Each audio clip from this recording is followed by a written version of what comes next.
সমাধিস্থলীৰ পৰাই মই মাননীয় মুখ্যমন্ত্ৰী মহোদয়ক ক'ব বিচাৰিছোঁ যে আপুনি যদি সঁচাকৈ ৰাইজৰ মাজত থাকিব বিচাৰে, যদি আপুনি মৰম বিচাৰি থাকিব বিচাৰে, তেতিয়াহ'লে আমাৰ জুবিন দাক আপুনি সোনকালে ন্যায় দিয়ক। ন্যায় এনেকৈ দিয়ক, যাৱজ্জীৱন কাৰাদণ্ড দিয়ক। ফাঁচি দিলে কি হ'ব, 10 মিনিটতে মৰিব। তেওঁক এনেকৈ কাটি কাটি নিমখ সোমাই দিয়ক, যাতে সি অনুতপ্ত পলে পলে সি জীৱনটো অনুভৱ কৰিব পাৰে। আজি জুবিন দাই দেখিছেনে, আজি মা কামাখ্যা ধামলৈ গ'লে আমাৰ যিটো আনন্দ সুখ পাওঁ। হেল্ল' গাইজ, আৰু প্ৰথমতে কওঁ, সকলোৱে বা আপোনালোকে বিচাৰি আছা সোনকালে আমাক জুবিন দাৰ ন্যায়।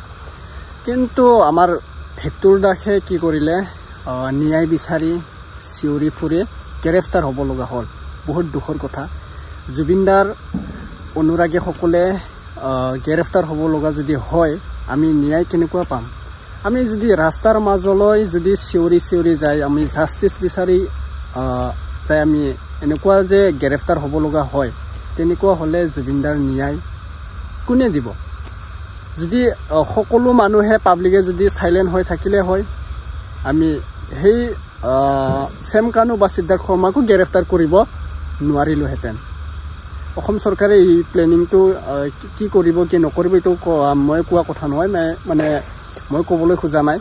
ঠিক তেনেদৰে আমাৰ মৰমৰ সকলো ভিক্টৰ দাসে গ্ৰেপ্তাৰ হ'ব লগা হ'ল, সকলোৱে জানে। কিয়নো জুবিন দাৰ জাষ্টিছৰ বাবে চিঞৰি চিঞৰি গৈছিলে। অকল অকল ভিক্টৰ দাস দাদাই নহয়, ভিক্টৰ দাসে মানে এনেকুৱা কৈছিলে মানে জুবিন দাৰ জাষ্টিছ লাগিবই। আৰু তাৰ লগত এজন আছিল দিলীপ, কি নাম আছিলে দাদাৰ, আৰু ভিক্টৰ দাদাৰ। আৰু ভিক্টৰ দায়ে ইমান যে অনুৰাগী আছিলে জুবিন দাৰ, বা মৰমৰ দোস্তি বা বন্ধু আছিলে জুবিন দাৰ লগত, এনেকুৱা গ্ৰেপ্তাৰ হ'ব নালাগিছিল। আমি বেয়া লাগিছোঁ, নিউজটো চাই আমি ভাল লগা নাই। মানে জুবিন দাৰ অনুৰাগী কোনে নহয়, সকলোৱে এই অসমত। এতিয়া বিজেপি চৰকাৰে কৈ আছে যে অসমৰ মুখ্যমন্ত্ৰী ডক্টৰ হিমন্ত বিশ্ব শৰ্মা ডাঙৰীয়াই দায়িত্ব লৈছে বা ন্যায় দিব। আমি সেইটো ৱেইট কৰি আছোঁ। ঠিকে আছে বাৰু, কেতিয়া ন্যায় পাম এইটো বিচাৰি আছোঁ। পামে, কিন্তু আমি অলপ সোনকালে পালে অলপ ভাল আছিলে। সকলোৱে মানে মনটো বেয়া হৈ আছে। ঠিক তেনেদৰে কিবা পূজা আহিলেও মনটো বেয়া লাগে। জুবিন দাই আহিলে হয়, ছিংগাৰ তাতে ফাংচনত প্ৰগ্ৰাম কৰিলে হয়, এনেকুৱা এটা ভাবি আৰু ন। ঠিক তেনেদৰে আমি ন্যায়টো পালে ভাল আছিলে।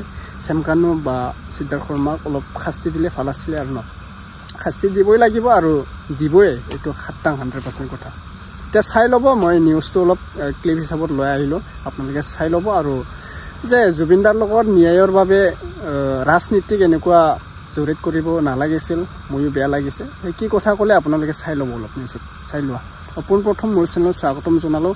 যদি চেনেলত নতুনবাৰ আহিছে ছাবস্ক্ৰাইব কৰি ল'ব আৰু শ্বেয়াৰ কৰি দিব। জুবিনৰ কাৰণে এটা কমেণ্ট লিখি দিব, চাই ল'বা। যে জুবিনদাৰ ন্যায়ক লৈ কোনো ধৰণৰ ৰাজনীতি নহ'ব।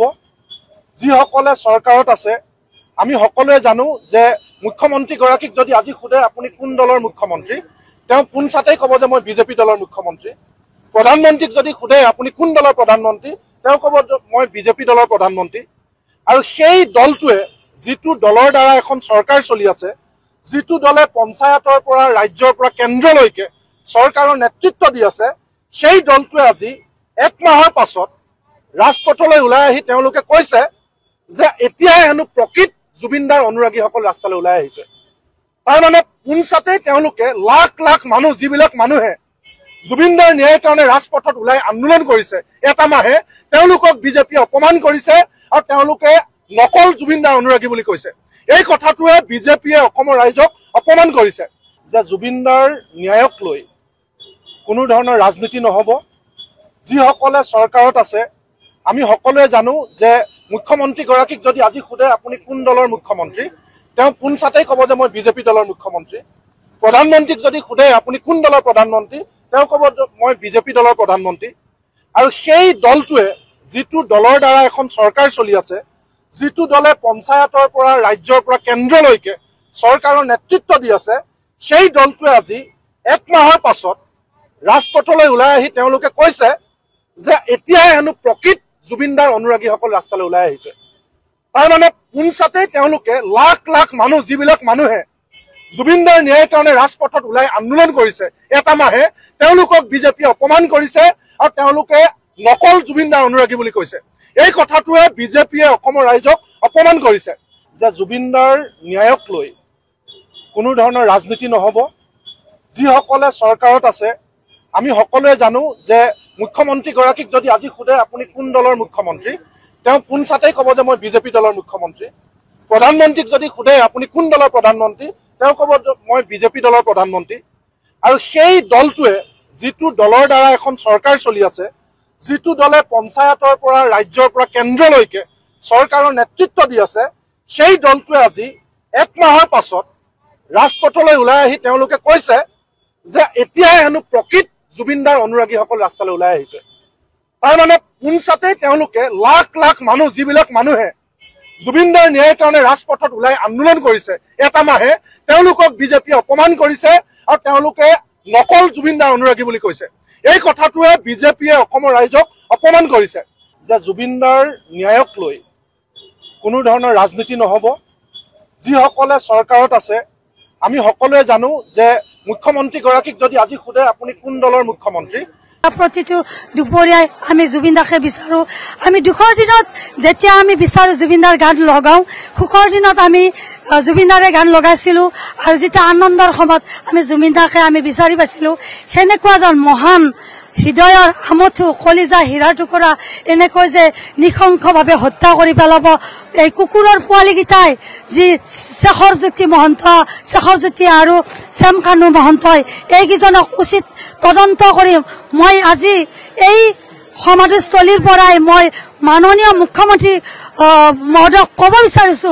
যে আপুনি যদি সঁচাকৈ ৰাইজৰ মাজত থাকিব বিচাৰে যদি আপুনি মৰম বিচাৰি থাকিব বিচাৰে তেতিয়াহ'লে আমাৰ জুবিনদাক আপুনি সোনকালে ন্যায় দিয়ক ন্যায় এনেকৈ দিয়ক যাৱজ্জীৱন কাৰাদণ্ড দিয়ক ফাঁচি দিলে কি হ'ব 10 মিনিটতে মৰিব তেওঁক এনেকৈ কাটি কাটি নিমখ সোমাই দিয়ক যাতে সি অনুতপ্ত পলে পলে সি জীৱনটো অনুভৱ কৰিব পাৰে জীৱন আজি জুবিনদাই দেখিছেনে আজি মা কামাখ্যা ধামলৈ গ'লে আমাৰ যিটো আনন্দ সুখ পাওঁ আজি মা কামাখ্যাৰ নীলাচৰ বুকুত যেন আমি মা কামাখ্যাক বিচাৰি আহিছো তেনেকুৱা যেন লাগিছে আজি আমি জুবিনদাক নীলাচৰ বুকুত চাওক পাহাৰ পৰ্বত হাবি জংঘল আজি কিমান সুন্দৰ ঠাইত তেখেতে আজি ভগৱান ৰূপে প্ৰতিষ্ঠিত কোনখন কিতাপত আমি পঢ়িব পাইছো কোনখন কিতাপত পাইছিল যে সমাধিস্থলীত লোকাই লোকাৰণ্য হ'ব কোনটো সমাধিস্থলীত আপোনালোকে ভগৱান সদৃশ মানুহ পাইছিল আজি দেখিছেনে ৰাইজে দেখিছে সেইকাৰণে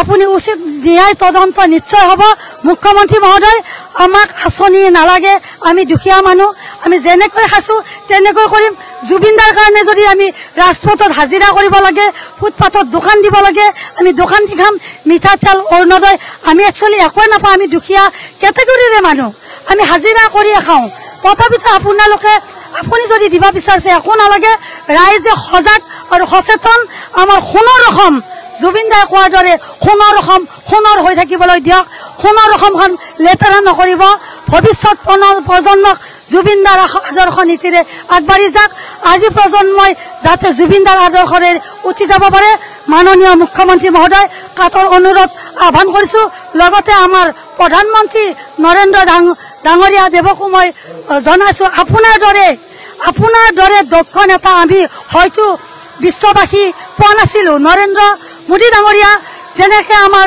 যুদ্ধৰ ক্ষেত্ৰত পৰাজিত কৰি আমাৰ অসম ভাৰতবৰ্ষৰ লগতে দেশখনক বচাব পাৰিছে আমাৰ জুবিনদাৰ ন্যায়ৰ ক্ষেত্ৰত প্ৰধানমন্ত্ৰী ডাঙৰীয়াক মই এই আজি একমাহ আজি শ্ৰদ্ধাঞ্জলি ভগৱত গীতা শাস্ত্ৰ নাম ঘোষা কীৰ্তন বাহিবাদক লোকাই লোকাৰণ্যৰ পৰাই আজি আপোনাক আহ্বান কৰিছো যাতে আমাৰ প্ৰধানমন্ত্ৰী ডাঙৰীয়াই এই ক্ষেত্ৰত আমাক উচিত যদি ন্যায় তদন্ত কৰে বিজেপি আমি যুগ যুগ জীয়াম যদি আমাৰ জুবিনদাই ন্যায় সম্পূৰ্ণ পায় যদি আমি জুবিনদাই ন্যায় গাফিলতি কৰে তেতিয়াহ'লে 26ত বাই বাই টাটা দি আপোনালোকে সেই বাংলাদেশক আমি যেনেকৈ খেদিছিলো তেনেকৈ খেদিবলৈ হ'ল অসম জাগিছে অসম জাগিব আৰু জাগিব দৰকাৰ হ'লে আজি এই সমাধিস্থলীৰ পৰা বুকুত হাত থৈ আজি আমাৰ অসমবাসীক কাতৰ অনুৰোধ আহ্বান জুবিনদাক ন্যায়